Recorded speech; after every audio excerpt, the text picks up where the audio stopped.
We would like to acknowledge the traditional owners of the land we are on today. We are in Brooke, also known as Perth, which belongs to the Noongar people. We also would like to pay our respects to the elders past and present. Hi everyone, my name is Brooke. And I am Lorraine, and we are the peer workers for Inclusion Australia's Make Decisions Real project. Today, we are going to talk to you about supported decision making. But first, we are going to tell you a bit about Inclusion Australia and the Make Decisions Real project. Inclusion Australia is an organisation that represents the rights and interests of people with intellectual disability and their families. Inclusion Australia has member organisations around Australia, including DDWA here in Perth. Inclusion Australia runs activities and projects aimed at people with intellectual disability, like Make Decisions Real. Make Decisions Real is a 3-year project that aims to help people with intellectual disability and their supporters to learn about supported decision making. Supported decision making means making your own decisions with the right support. Lorraine and I are the project's peer workers. Being a peer worker means we have lived experience of intellectual disability. It's important to have peer workers because we know what it's like to have an intellectual disability and what people with intellectual disability really want.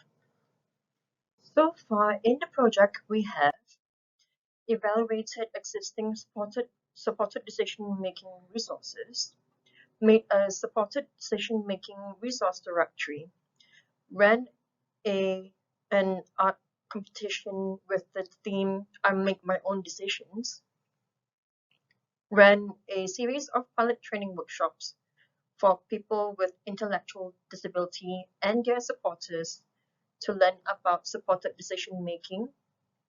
We are currently making a series of videos about supported decision making, as well as some posters and info sheets about supported decision making, and designing the trainer package so that people with intellectual disabilities can teach others about supported decision making in their own communities.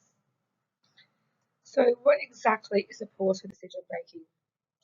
Supported decision making means getting to make your own decisions with good support from people you trust.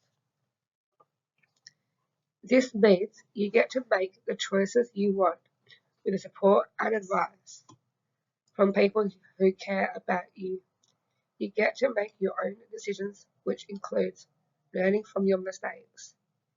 This gives you more independence and confidence and helps you claim your human rights. Uh, you can you can use supported decision making to help you make decisions in all parts of your life. Where you want to live, what job you want, what do you do for fun, who you spend time with, what to do with your money, as well as choices about your health and much more. Being able to make your own decisions is important because it means you get a say in how you live your life and helps you become more independent and confident at making your own choices. It is also a human right to make your own decisions. In the past, people with intellectual disability didn't get much of a say in their own lives and had other people making all their decisions for them. A lot of people with intellectual disability were put into institutions or locked away from society. This meant a lot of people with intellectual disability weren't happy at all. Imagine being told what to do and having no choice at all, where you could live, what you could do, who you could be friends with. It will make me pretty sad too. But I want to move out of home and live here with my friends. No, you have to live at home with me. I know what's best for you. So we So we know things are much better these days for people with intellectual disability, but what helped change it? In the 1970s, the disability rights movement started. This is when disability advocates demanded that people with disability have the same rights as everyone else. This is also when the idea of the social model of disability started. For this, people looked at disabilities through what is called the medical model. This is where a person's disability is seen as the problem and is the reason they can't fit into society. But the social model of disability sees society as the problem, not the person's disability,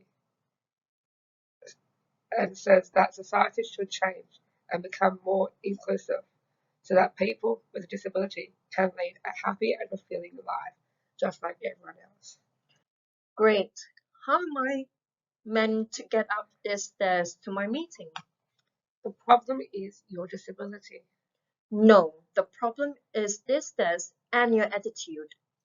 In 2007, the United Nations wrote a document called the Convention on the Rights of Persons with Disability. This document says people with disability should be able to live and get opportunities and be included just like everyone else.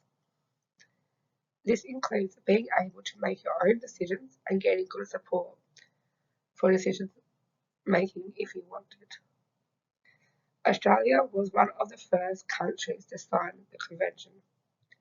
When a country signs the convention, it means they agree to uphold the rights of people with disability and work at making the country more inclusive for everyone. The convention was a big step forward for the human rights of people with disability around the world. Even though we still have a long way to go before our society is fully inclusive for people with disability, it is a lot better these days for people with intellectual disability. One of the ways people with intellectual disability are getting more say in how they want to live their lives is with supported decision making. So, supported decision making sounds really good, but how do we do it? Well, as part of the Make Decisions Real project, we came up with 5 steps to, to do supported decision making. So anyone can do it. Step 1 is explore the decision. Step 2 is involve the right people. Step 3 is think about options and consequences. Step 4 is make the decision real. And step 5 is reflect on what happened. Now we will go through each step in more detail and share our own stories of supported decision making. Step 1 is explore the decision. This means really thinking about what you want and asking yourself some questions like, what is the decision? And what is important to me? It is also a chance for you to get as much information as you can to help you make your decision. My supported decision making story is about exploring what it's like to live away from home. I I like to move out of home one day, but didn't want to jump straight into it. So I asked my parents for some support and we decided that I should do a trial homestay. I packed my bag and went and lived with a friend for a couple of weeks to see what it was like to live away from home. It was fun getting to be independent and it gave me a chance to get more information about what it's like to live out of home, learning things like doing my own washing and cooking my own dinner. So that experience helped me to explore the decision of moving out of home. Step 2 is involve the right people. This means getting support from people you trust. This could be a family member, friend, or support worker. It's important that your decision supporters let you make your own decisions and don't try to push their opinions onto you. And some decisions might need more support than others, and that's okay. My story is about my big decision to buy my own home. I decided to ask mum and dad to be my decision supporters. They helped me think about what kind of house I wanted to buy. It's just me, so I knew I didn't need a huge house, but I wanted something nice and new and with no garden to worry about because I don't like gardening. Where I wanted to live, I wanted to stay close to mum and dad's house, and it also needed to be close to public transport. And how much I could spend, mum and dad helped me look at how much money I make and what I could afford to pay back. They also helped me with the understanding to the home loan contracts and things like that.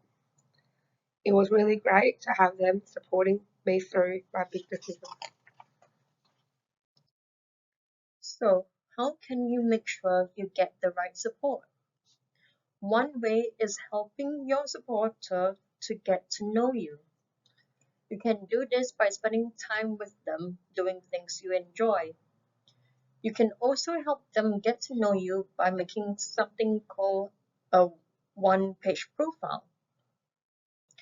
This is where you write down a bit about yourself, what you like and dislike, what's important to you, and ways you like to be supported.